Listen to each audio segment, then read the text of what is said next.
नमस्कार दोस्तों। तो स्वागत है आपका एक बार फिर अपने इस channel Hindi literature for UPSC में। तो आज हम फिर एक नए टॉपिक के साथ आपके सामने उपस्थित हैं, जिसका नाम है हिंदी भाषा का विकास। तो आज हम एक नया टॉपिक लेके आए कि किस प्रकार से आपकी हिंदी भाषा का जो है विकास हुआ है। हिंदी के विकास क्रम को आज हम समझेंगे, ठीक है। तो उससे पहले मैं आपको एक बात बता दूं, जो हिंदी भाषा का जो विकास ये एक टॉपिक है, ये बस एक आपको समझाने के लिए बताया जा रहा है। इसका सीधा संबंध किसी भी पेपर से नहीं होगा, बस आप इसको एक समझ सकें इसलिए। देखिए, ये जो टॉपिक रहेगा उसका संबंध वैसे है किसी सब टॉपिक से नहीं, किसी पेपर से नहीं, परंतु अगर हम इसको लिंक करते हैं तो ये पेपर वन के पार्ट वन, ठीक है, इससे संबद्ध हो सकता है। किस तरीके से? क्योंकि आप पेपर वन के पार्ट वन में पढ़ेंगे भाषा खंड को, अर्थात हिंदी भाषा एवं देवनागरी लिपि का इतिहास, ठीक। तो उसके लिए आपको हिंदी भाषा किस प्रकार से विकसित होती चली आई है, तो इसके पीछे कालक्रम को जानना भी आवश्यक हो जाता है आपके लिए।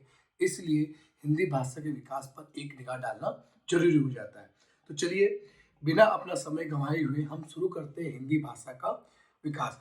देखिए, हिंदी जो है हमारी, हिंदी भी एक हमारी आधुनिक आर्य भाषा है।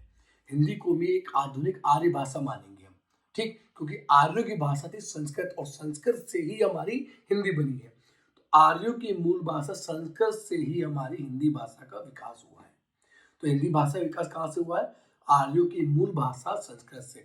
संस्कृत का विकास क्रम धीरे धीरे, अभी हम नीचे देखेंगे किस प्रकार से संस्कृत का विकास होता चला गया। संस्कृत अपने रूपों में बदलती चलेगी, बदलते बदलते आज वो जो हम हिंदी बोल रहे हैं, इस हिंदी में वो पूर्णतः परिवर्तित हो चुकी है, ठीक। तो चला देखिए, इसके बाद भारतीय क्षेत्र में आर्य भाषाओं के चरण। देखिए, आर्य की भाषा हम भारतीय क्षेत्र से, क्योंकि आर्य की भाषा, आर्य सीमित केवल भारतीय क्षेत्र में तो नहीं थे, जहाँ पे भारत के भी आसपास के क्षेत्रों में आर्य थे तो वहाँ उनकी भाषा थी।